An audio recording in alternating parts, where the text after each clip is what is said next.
This whole thing about Judgment Day has been, unfortunately, greatly misunderstood. Ancient Middle Eastern peoples were much more focused on that mysterious beginning than they were on any sense of where it's all going or where it's ending. Past, present, and future were not divided in the way we do in our language. You might think, well, everyone has to divide things into past, present, and future, otherwise you wouldn't know where you are. But in fact, that is only a very recent and modern notion. Many indigenous traditions still do not look at time the way we do. And as you know, time is a bit of a mental construct, a sort of a human construct in any case. So let me suggest one way in which the ancient Middle Eastern peoples looked at time, comparing it with ours. We tend to think of the timeline, or sometimes we move the timeline into a circle, like in our watch or our pre-digital clocks. So we wrap the line into a circle, and the hands just keep going around.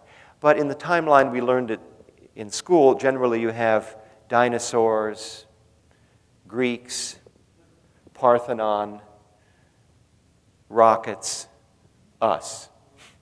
It's sort of Western view of time. Sort of everything is skipped that is not sort of in that Western trajectory. I think you know some of this. But the whole notion of a timeline is, in fact, itself a Western construct. We tend to think, or we tend to perhaps imagine that the past is behind us. We're leaving the past behind us. I've left my past behind me.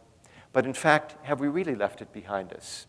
You know, if you've been in any sort of therapy at all, you know, the past comes up. And you realize it's much more active than you thought it was. It actually didn't finish. And there is an opportunity within certain types of psychotherapy to reconstruct your past, reframe your past. And so the past actually literally could change because we were considering it differently. Fair enough, okay?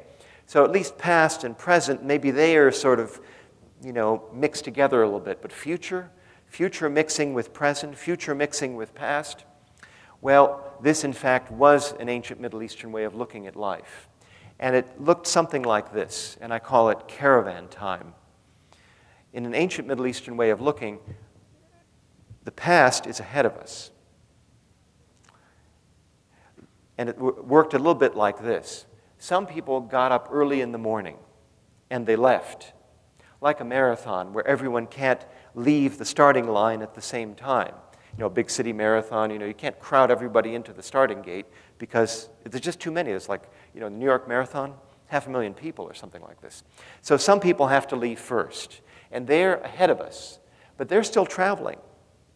I mean, our ancestors are still ahead of us traveling. We're now, let's say I'm in the middle of the pack. We don't know if it's the middle or not. Maybe I'm toward the end. Maybe I'm actually towards the beginning, and there's much more to come behind me.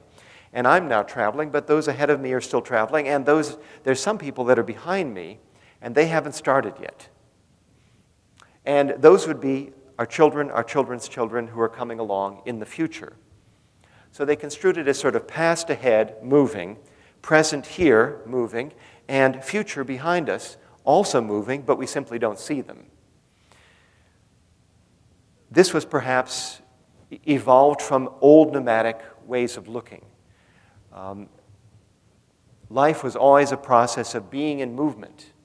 There was no settlement pre-agriculture. There was no sense of certainty. The nomad simply moved from place to place.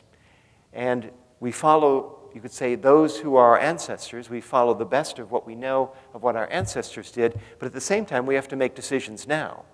We have to have wise men, wise women who will help us decide where are the best places to go right now. And why are we doing this? Well, we want to leave something behind for our children and our children's children who are coming along behind us.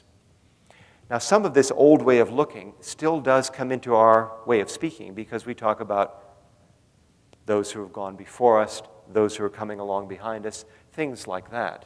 But for the ancient Middle Eastern peoples, they really did look at life this way. And in fact, to reinforce this, they had no words that mean to stand still, to sit still, or to be permanently fixed in anything, including one's sense of oneself.